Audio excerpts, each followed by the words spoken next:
Marami pong ayaw sa church dahil ang pananaw po nila, ang kailangan lang ng church sa kanila ay pera. Pera-pera lang. Marami rin po ang nasa church na ang umalis pa dahil ayaw nila na ang pinag-uusapan, pera. Yung pagbibigay. Hindi po natin sila masisisi kung ganun po ang kanilang pananaw. Pero ang totoo rito, mga kapatid, hindi po pera ang issue, kundi ang kondisyon ng kanilang mga puso. Bakit ko po ito nasabi? Tingnan po ninyo yung issue ng taong ito. As Jesus was starting on his way again, a man ran off, knelt before him, and asked him, "Good teacher, what must I do to receive eternal life? Why do you call me good?" Jesus asked him, "No one is good except God alone." Tingnan po ninyo. Lumapit po ang taong ito sa ating Panginoon at nagtatanong kung paano daw magkaroon ng buhay na walang hanggan. Dapat po kasi ang sagot ng Panginoon ay base lang dun po sa tanong, paano? Tama po. Siyempre, iisa-isahin ko siya, eto dapat mong gawin in order for you to have eternal life. Pero hindi po iyon ang sinagot ng Panginoon at once. Nag-focus po ang Panginoon dun po sa salitang mabuti. Ang sabi niya, "Why do you call me good?" Bakit mo ako tinawag na mabuti? Ngayon, ano sinagot ng ating Panginoon? Walang mabuti, kundi ang Diyos. Alam niyo po ba kung bakit ganito ang isinagot po ng Panginoon sa taong ito na nagtatanong? Kasi meron pong tanong kailangan po mabigyan ng sagot. Pero ang approach po niya agad sa Panginoon, yung lapit niya, mabuting guro, good teacher. Ang sabi ng Panginoon, ninalify po niya yun, ang sabi ng Panginoon, eto, walang mabuti kundi ang Diyos.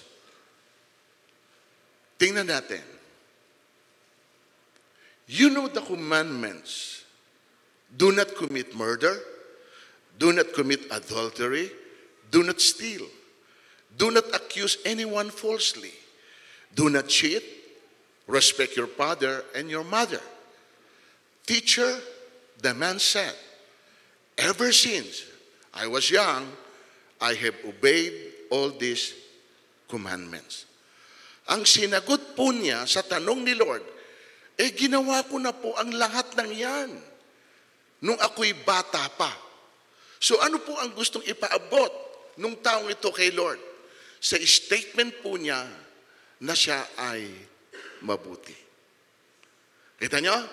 Kasi minsan may ina-address po tayo na akala natin ikaw ang tinutungkol, pero ang totoo, ang gusto niyang i-drive dito ay kung makita mo kung sino siya. Mabuting guro, bakit mo ko tinawag na mabuti? Walang mabuti kundi ang Diyos. Sapagkat ang pananaw ng lalaki, doon sa lahat ng kanyang mga ginawa, ever since, kinonsider niya na siya ay mabuti. And because of that, entitled siya doon po sa buhay na walang hanggan. So kaya, no question asked na dapat. Bakit? Kasi Lord, kung ang nire-require mo lang sa akin ay yung mga bagay na ito in order for me to have eternal life, then pasado ako. Tama po. Challenge uli siya ng Panginoon for the second time. Ito po ang sabi ni Lord, 21. Jesus looked straight at him with love and said, "You need only one thing. Go and sell all you have and give the money to the poor, and you will have riches in heaven. Then come and follow me." When the man heard this, gloom spread over his face, and he went away, sad because he was very rich.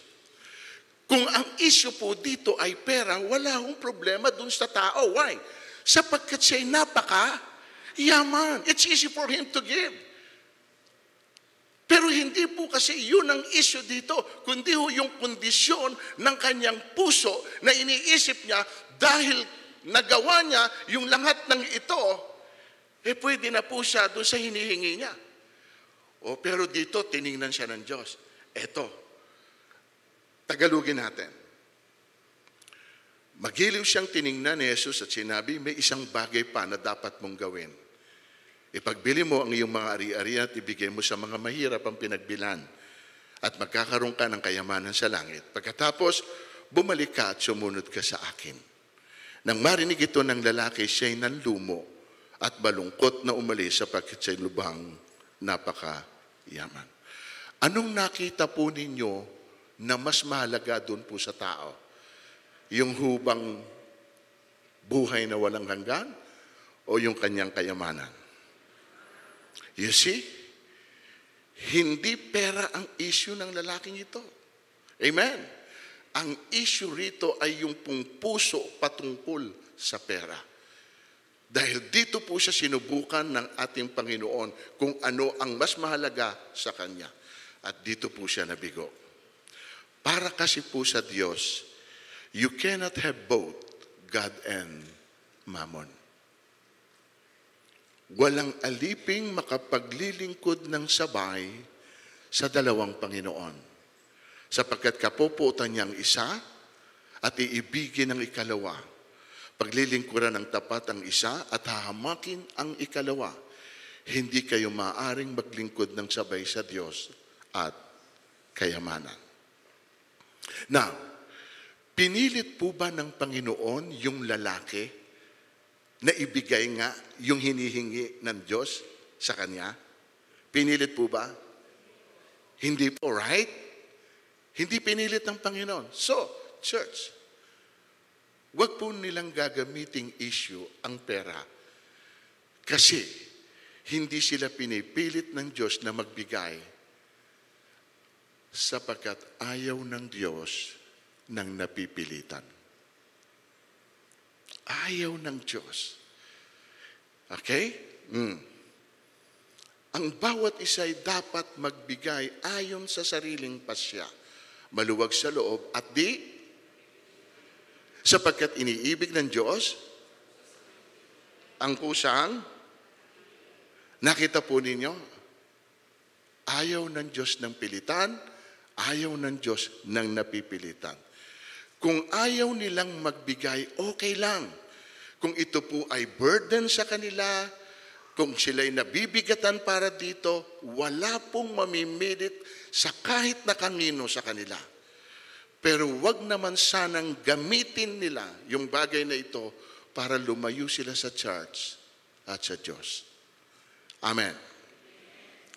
Ang gusto ko pong makita rin po ninyo sa text na ito, na ang Diyos mismo ang may gusto na tayo ay magbigay. Kaya nga roon ang sinabi niya, iniibig ng Diyos ang kusang. Tama po? Diyos po ba may gusto? Kasi hindi naman po ako, kung sino man sa atin dito, may gusto eh. Kaya sabi ng Panginoon, iniibig ng Diyos ang kusang nagbibigay. So meaning, malinaw sa Panginoon. At dapat malinaw din po ito sa bawat isa sa atin. Now, kung mayroon tayong tanong like this, bakit ako magbibigay? At bakit kailangan kong magbigay? Hindi ba pwede, Bishop, na wala na lang bigayan para wala na po tayong issue na pag-uusapan? Pwede ba ganon? So yan po ang sasagutin natin ngayon. Sa mensaheng pinamagatan ko pong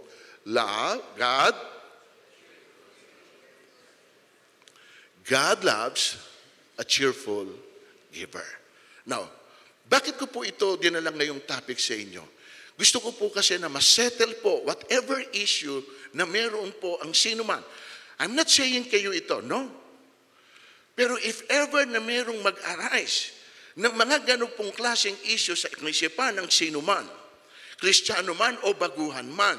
Kailangan pong masettle ito sa puso nila para kahit papano hindi na nila gamiting dahilan yung bagay na ito para hindi po sila makapag-church, para hindi sila makasamba sa Diyos. Ito po kasi minsan ang nagiging hadlang at dahilan. So I just want to make a clarification for this issue na sinasabi natin. Kasi sa tagal ko na po sa ministry, mga kapatid, not only in this church, but lahat po ng mga churches na nakausap ko, and even lahat ng ministers, talaga pong minsan nasasabi nila po sa akin, ang issue rin sa kanila ay yung bagay na ito. Sabi ko sa amin, hindi yan issue. Amen? Hindi issue sa amin yan. Pero ito po, hindi ko ito sinasabi dahil ito sa inyo, kundi if ever na may magtatanong sa inyo, at least alam ninyo na i-depensa yung bagay na ginagawa po ninyo. O ito po, unang tanong, bakit ako magbibigay? Bakit kailangan kong magbigay?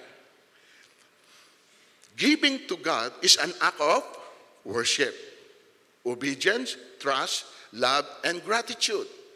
Hindi po ito tungkol lang again sa pera. Ito po ay tungkol sa kondisyon ng ating puso. Giving begins with the heart. Kaya sabi po, ulitin natin, ayan, bilang pagsunod. Nagbibigay tayo bilang pagsunod. Ang tanong natin, kanina, okay, bakit ako magbibigay? Meron pong utos? Meron po bang utos na dapat na tayong sundin? Sinong may utos? Sino may utos? Tanong, dapat ba siyang sundin bilang isang Diyos o hindi? Dapat. Ano ba kanyang utos? Tingnan nyo nga. Lucas 6:38. Magbigay kayo at kayo bibigyan ng Diyos. Utos? Okay. 2 Corinthians 8b. Magbigay kayo ayon sa inyong makakaya sapagkat tatanggapin ng Diyos. Tama po? Ang inyong nakayanan. Hindi siya naghihintay na magbigay kayo ng hindi nyo. Okay, bakit tatanggapin ng Diyos ang ating binibigay kung hindi siya may gusto na tayo magbigay? Tinanggap ba ng Diyos ang binibigay natin? Kung hindi niya gusto na tayo magbigay, sana sinabi ng Panginoon, hindi ko kailangan. Well, in fact, totoo naman. Hindi kailangan ng Diyos ang anuman mula sa atin, sapagkat anumang meron tayo, siya rin ang nagbigay. Makikita po natin yan as we go on. So, common sense, mga kapatid. Malinaw dito na Diyos ang may utos, siya rin ang may gusto na tayo po'y magkaloob. Ito pa, para patunayan ko po sa inyo na sa Kanya po ito galing. Tingnan nyo. Huwag kayong maharap sa akin ng walang dalang handog. Huwag kayong maharap sa akin ng walang dalang handog. Bakit po tayo naparito? Para sumamba sa Diyos. Amen? At sa pagsamba natin, humaharap po tayo sa Kanya. At siya mismo nagsabi na sa pagharap natin sa Kanya, magdala tayo ng handog. Isa po ba itong utos o hindi? Dapat bang sundin o hindi? Ang pagsunod sa Diyos ay isang paggalang sa Diyos. Amen? Kaya po tayo sumusunod. At kung hindi natin siya susundin, masasabi po ba natin iginagalang natin siya? Hindi po. Kasi ang paghandog po sa Diyos is honoring. Amen? Tingnan po ninyo ito. Kung wala lang sa Diyos ang ating pagbibigay o paghahandog, kung wala lang, hindi po siya magre-react ng ganito. If it is nothing to Him, yung pong about giving, sana hindi siya nagpapakita ng ganong reaksyon. Tingnan nyo. Iginagalang ng anak ang kanyang ama at ang alipin ng kanyang Panginoon. Ako ang inyong ama, bakit di nyo ako ginagalang? Ako ang inyong Panginoon, bakit di nyo ako pinagpipitaganan? Nilalapastangan nyo ako. Pagkatapos tinatanong pa ninyo sa panong parang ka namin nilapastangan, naghahain kayo ng karumal-dumal na handog. Ang aking pangalan ay iginagalang ng lahat ng bansa. Nagsusunog sila ng kamanyang at nag-aalay ng malinis na handog sa aking pangalan. Ako'y dinadakila nilang lahat. Ngunit dinidungisan ninyo ang pangalan ko. Pag inyong sinasabing walang halaga ang aking dambana at kayo'y naghahandog doon ng mga pagkain hindi karapat-dapat. Ang dala ninyong paghandog sa akin ay hayop na ninakaw, pilay, may sakit. Akala ba niyo tatanggapin ko yon? Sumpain ang mandarayang naghahandog sa akin ng hayop na may kapintasan. Gayong may ipinangako siyang malusog na hayop sa kanyang kawan. Pagkat ako isang haring dakila at kinatatakutan ng lahat ng bansa, sabi ng makapangyarihang si Yahweh. So kayo na po ang sumagot. Kung baliwala lang po sa kanya yung paghahandog, bakit po siya nagre-react? Handyan po ba kayo? Nag-react siya kasi hindi niya matanggap na ganun lang ang trato ng tao sa kanya bilang isang Diyos. Ngayon, magtatanong tayo, bakit nga ako magbibigay? Dapat magbigay. Kung hindi po ito sapat sa atin, mga kapatid, sundan ko pa ng isang dahilan kung bakit dapat kang magbigay bilang pagmamahal. Hindi lang ito bilang pagsunod dahil mayroong utos, kundi ito'y bilang pagmamahal. Sinasabi po natin, mga kapatid, you can give without loving, but you cannot love without giving. Pwede kang magbigay ng hindi nagmamahal. Halimbawa, binigyan kita kasi naawa ako sa iyo. Binigyan kita kasi humihingi ka sa akin. Hindi nangangahulugan dahil binigyan kita, may pagmamahal ako sa iyo. Amen? Amen? Pero pag binigyan kita, ito po yung mas maganda. Mahal kita, kaya ibinibigay ko ang lahat sa iyo. Hindi po ito yung baliktad. Tingnan niyo po sa John 3:16. For God, that He gave, that whoever believes in Him should not perish but have. Okay, ano po ang nauna? Is it give or love? For God, so give. Hindi For God, so love. That He gave. Amen? Love and then give. Kaya po tayo nagbibigay sa Diyos, hindi dahil kailangan po niya, ang pagbibigay natin ay ekspresyon ng pagmamahal natin sa Kanya. Siya ang unang nagbigay at tayo yung unang tumanggap. Ang ginagawa natin, mga kapatid, ngayon ay bilang pasasalamat at pagmamahal sa Kanya. Amen po ba? 1 John 4:19, we love because He first loved us. We give because He gave. Big deal ba na maghandog po sa Kanya? Mga kapatid, big deal ba? Di ba sabi ron, God's love, yun po yun, hindi dapat big deal. Amen? Yun po yung purpose mo. Lord, nagbibigay ako because gusto kong sumunod sa utos mo. Not just because you need something from me. Nagbibigay ako dahil gusto kong i-express yung gratitude at pagmamahal sa iyo. Dahil ikaw ang unang nagbigay. At ito yung panghuli, kapatid. Nagbibigay ako dahil bilang pagtitiwala. Amen? Hindi ko ibibigay sa iyo ang anumang mayroon ako kung hindi kita pinagtitiwalaan. Kung sa tao pwede tayong magtiwala, much more sa atin pong Diyos. Amen? Kasi siya yung unang nagtiwala sa atin. Wala tayong sariling atin. Alam po nating lahat yan. Sabi nga ni Job, hubad akong isinilang, hubad pa rin akong babalik. At kung meron man tayong ngayon, dahil ang Diyos ang nagbigay. Amen? O ito po, to prove that to you. Ngunit sino ako at ang bayang ito? Buong puso kaming nagkakaloob pagkat ang lahat ng ito ay galing sa iyo. Ano katuwiran nila? Ibinabalik lang namin. Pag ginamit mo yung salitang ibinabalik, ibig sabihin, hindi iyon sa iyo. Kaya mo ibinabalik, ang totoo siya yung may-ari. At yun ang napakaganda. Yung pong tayo ay napagtiwalaan niya sa bagay na meron tayo ngayon, na nai-enjoy natin. At kung napagtiwala po tayo ng Panginoon, eto kapatid, hindi ba natin pwede, yung sinasabi natin, another way around, na siya naman yung atin pong pagtiwalaan? Kasi mga kapatid, whether we like it or not, kung sasabihin po ninyo, kung yung bangko na pagtitiwalaan natin ng milyon-milyon na meron kayo, as if na parang sinasabi natin, the bank can handle your finances, your resources. Kapatid, mas higit na pwede kong pagtiwalaan ang Diyos. Sapagkat ito sasabihin ko sa iyo, kung sa Diyos, anumang pinagtiwala mo, makakasiguro ka na hindi iyon magagalaw ng kahit na sino. Amen? Hindi magagalaw yon. At yun ang sinasabi natin. Ito pa mga kapatid, para mas nakuha natin. Anong kahigitan nyo sa iba? Hindi ba't lahat ng nasa inyo ay lahat ng nasa inyo kaloob ng Diyos? Kung gayon, bakit nyo pinagyayabang na waring hindi kaloob sa inyo? Anong ibig sabihin? Ibig sabihin, din naman kami nagyayabang. Kapatid, the mere fact na hindi mo kayang magtiwala sa Panginoon, parang sinasabi mo, and this is your message, na ikinukumbay sa Kanya.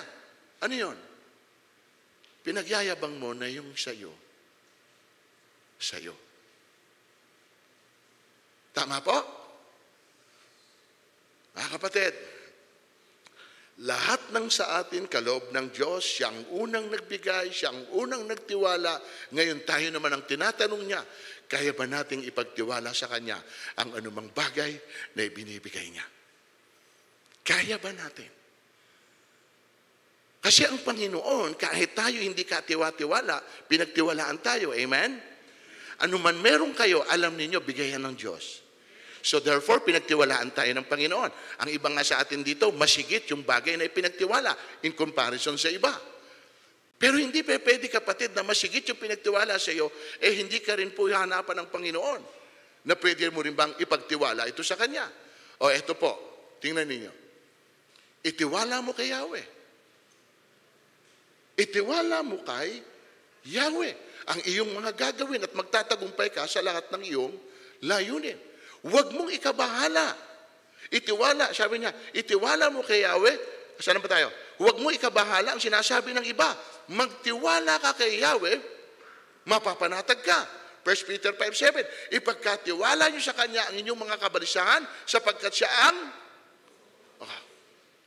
na mismo ang nagsasabi sa atin through His Word. Magtiwala tayo sa Kanya. Itiwala natin sa Kanya. Ipagkatiwala natin. Tingnan nyo yung sequence ng word. Tingnan nyo. Yung pong nasa itaas, itiwala mo kay Yahweh. Magtiwala ka kay Yahweh. Ipagkatiwalaan mo sa Kanya. Lahat na ng pwedeng gamitin salita. Bakit po tayo magtitiwala sa Kanya? Una, dahil tapat siya. Amen? Pangalawa, dahil meron siyang kakayahan na ingatan ang anumang ipinagtiwala natin sa Kanya. Pangatlo, dahil nagawa Kanyang pagtiwalaan. Kahit alam niya na hindi ka mapagtitiwalaan. Pang-apat, dahil siya ay Diyos. Amen? Dahil siya ay Diyos. Malinaw po ba mga kapatid? Malinaw sa inyo ang dahilan? Dapat po kasi yung tatlong binanggit ko ang nananaig when it comes down sa atin pong pagbibigay. Kung hindi po tayo motivated nung tatlong binanggit ko, please, wag po ninyong gagawin. Kasi sabi ng Panginoon, ayaw niya na tayo ay napipilitan, neither ayaw niya na kayo'y nabibigatan. Pinaluluwag ko po ang damdamin ng bawat isa.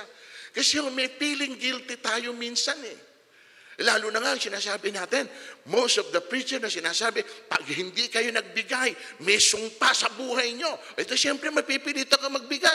Sino ba may gusto na may sumpa? Amen?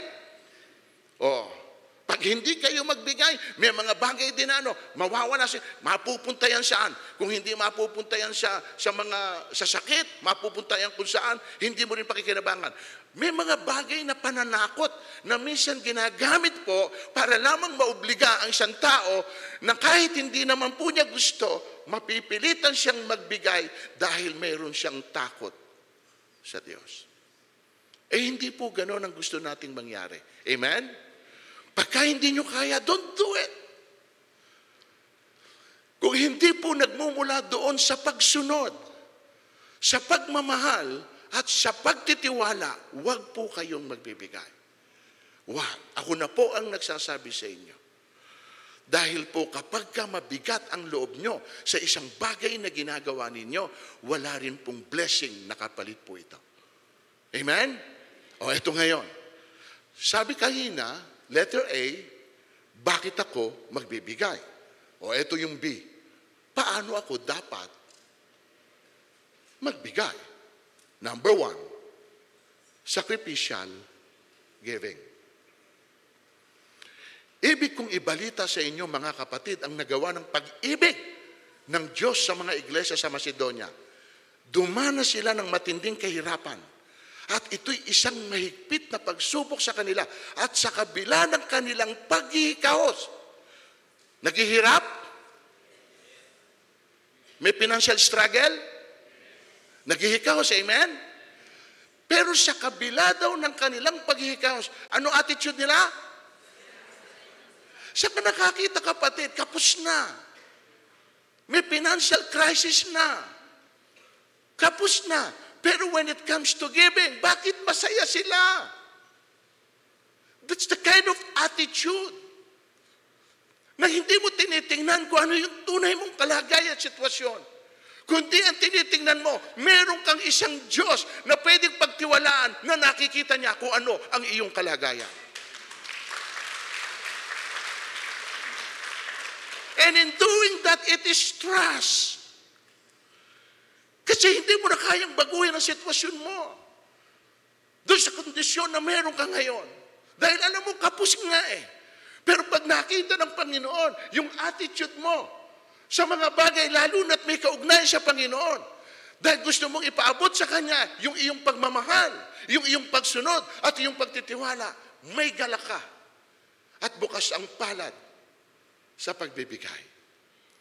Amen? Yun po yung napakaganda. At ang tawag dito, kapatid, sacrificial giving. Bakit? Kasi mismong sila nangangailangan. Pero hindi ginamit nila yung dahilan para hindi po sila makatulong sa mga tao ring mayroong pangangailangan. Minsan, maging sensitive ka. Tingnan mo yung katabi mo, hindi lang nagsasalita. Pero alam mo, paano kung yung katabi mo ay meron din palang ganong struggle? Diba? Hindi ho. O, eto pa, isa tingnan nyo, kapatid. Mark 12:41. Umupo si Jesus sa tapat ng hulugan ng mga kaloob doon sa templo. At pinagmasdan ang mga taong naguhulog ng salapi. Pinagmasdan ang mga taong naguhulog ng salapi. Maraming mayayamang naghulog ng malalaking halaga. Lumapit naman ang isang babaeng balo at naghulog ng 2 kusing na katumbas ng isang pera.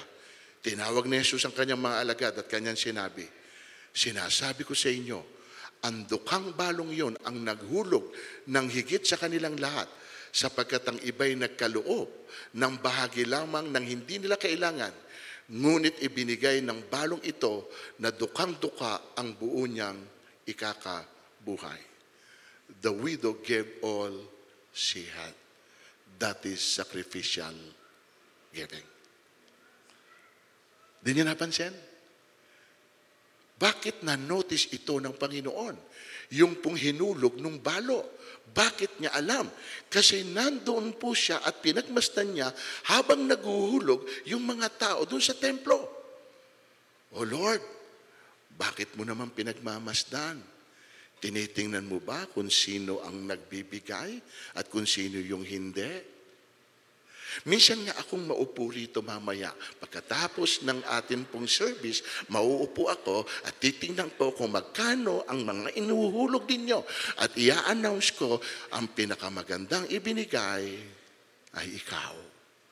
Dahil ibinigay mo ang lahat ng meron ka.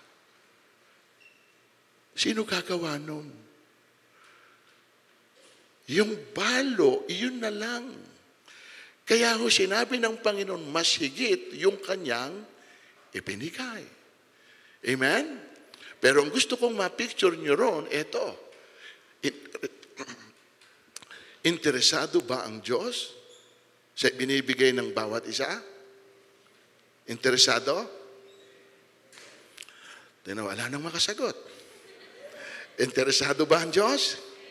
Kasi nga, tinignan niya pinagmasdan niya Nandun siya doon sa hulugan Ibig sabihin, bakit Lord pinansin mo yon?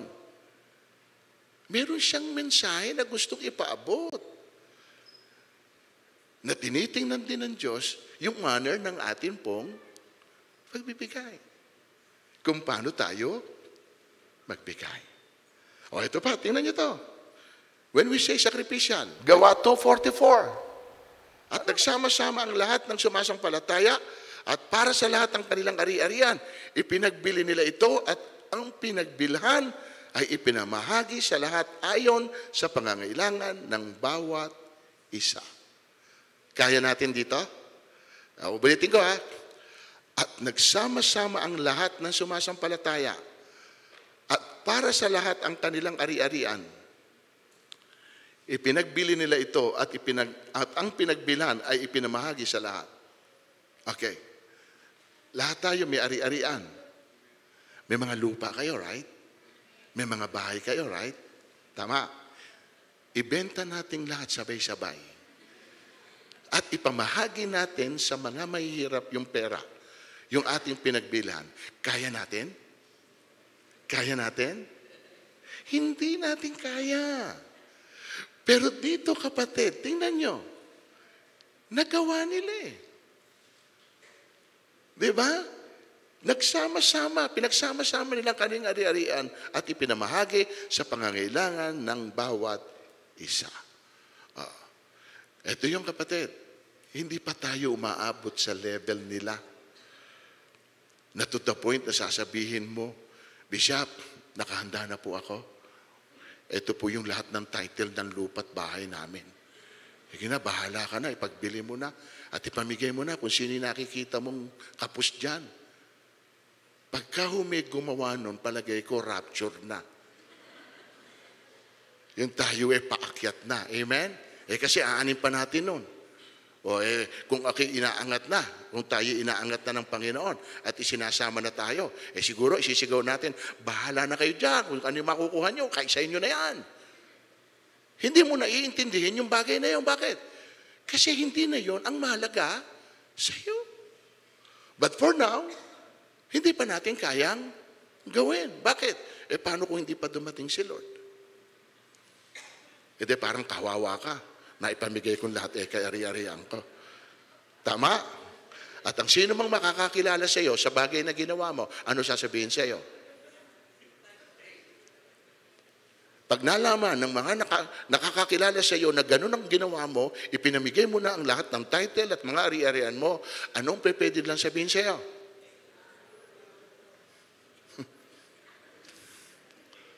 Sacrificial giving, ito po yung pangalawa. Generous giving. Basa. Ibinigay niya sa kanila ang lahat ng handog ng mga Israelita para sa gawaing sanktuaryo. Patuloy pa rin sa paghahandog ang mga Israelita tuwing umaga. Kaya't nagpunta kay Moses ang mga manggagawa. Sinabi nila, basa sabay-sabay. Labis na. Labis na, ba't patuloy pa rin sila sa pagdadala? Ano ginawa ni Moses? Kaya inutos ni Moses, huwag na kayong maghandog para sa gawaing santuaryo. Noon lamang tumigil ang mga tao sa pagdadala ng handog. Gayunman, lumabis pa rin ang mga handog na naroon. Kapatid, tingnan mo. Kung hindi mo sila sasawayin at pipigilan, hindi sila hihinto At bakit po may kagalakan sila sa ginagawa nila at bakit hindi sila humihinto? Kasi alam po nila kung ano ang blessing sa likod po nito. Alam nila yon. Kaya lang po hindi tayo ganong kagaan na gawin natin ang isang bagay. Kasi probably, hindi pa rin natin na-experience yung mga bagay na na-experience nila. Kaya ganon na lang sila when it comes to giving. Very generous. And I don't believe, mga kapatid, dito hindi naman natin mamalitin. Pero marami po rito generous. Hindi nila tinitingnan, mga kapatid, at hindi nila pinanghihinayangan yung bagay na pwede nilang ibigay. Marami nga rito sinasabi kong madalas, ganito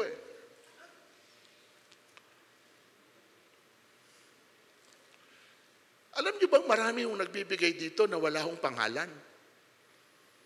Basta kung makikita ko lang doon, pag tinignan ko, no name. Ayaw niyang i-reveal kung sino siya. At kung sino ka man, kapatid, nakikita ka ng Diyos. Pero alam niyo ba kung bakit gusto namin na nandoon yung pangalan niyo? Kasi alam namin kung sino yung i-appreciate namin. Alam namin kung sino yung pwede namin sabihin salamat. Ngayon alam mo ba, sinasabi ko, salamat no name, ha? Salamat no name. Marami puro no name ba't ko alam? Baka akala nyo, hindi ko rin tinitingnan yung mga hinuhulog ninyo. Tinitingnan ko. Sino yan? Ito. Sino nagbigay? Sino tong no name? Wala Ayaw po niya i-identify.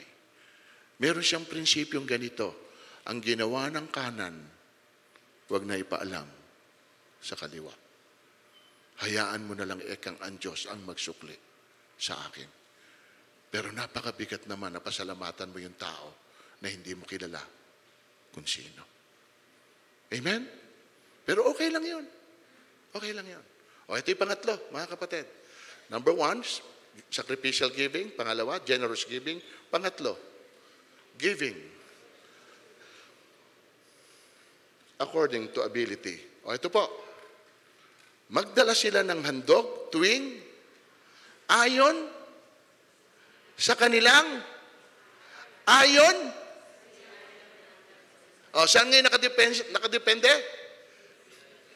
Ayon sa biyayang tinanggap mo. Doon na pala nakasalalay yung pong pagbibigay mo based on your ability. Ano ba yung ibinigay sa iyo ng Diyos? Baka masigit yung ibinigay sa iyo ng Panginoon. Doon mo basihan. Lord, sobra-sobra ibinigay mo sa akin. So, ganun ko rin ito ibabalik sa iyo. Based doon sa ability na binigay sa atin ng Diyos. Amen? Ayon sa biyayang tinanggap ninyo sa Kanya. Meron ba tayong biyayang tinanggap sa Diyos? Bawat isa'y magbigay ayon. Lahat-lahat ng handog nila ay 1,030 librang ginto, 5,740 librang pilak, at 100 kasuutan ng mga in-identify pa kung ano yung mga bagay na ibinigay nila. Pero yun, mga kapatid, hindi lang pala sacrificial giving, hindi lang pala generous giving, kundi maging doon sa ability, sa kakayahan, at sa biyaya na ibinibigay sa atin ng Panginoon, doon din pala dapat nakabase yung ating pong pagbibigay. And no wonder, bakit? Tingnan ninyo, hindi naman pare-parehas ang pagbibigay. May nagbibigay ng malaki. Bakit?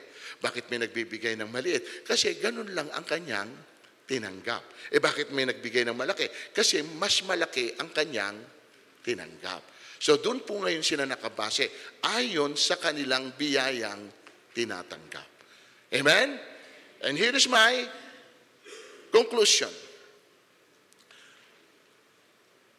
Nalinaw po ba sa inyo kung ano dahilan, kung bakit po tayo nagbibigay? Bilang pagsunod? Sundan nyo. Kala ko ba alam nyo na? Bilang pagsunod? Bilang pagmamahal?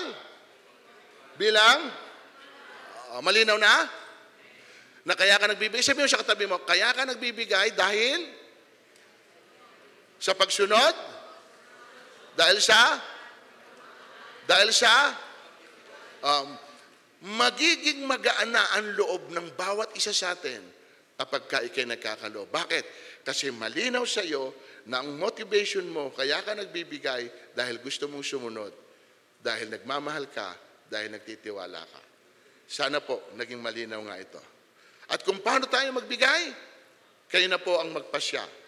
Sacrificial, kasi kapos ka rin, pero nagagawa mo pa rin magbigay. Generously, Kasi kagalakan mo magbigay at hindi mo siya pinanghihinayangan, o yung pong ability, ayon sa biyaya na yung tinanggap mula sa Kanya. Ano man po ang nais po ninyong paraan, isa lang masasabi ko, God loves, mahal niya ang masayang nagkakaloob. Palakpakan natin ang Panginoon.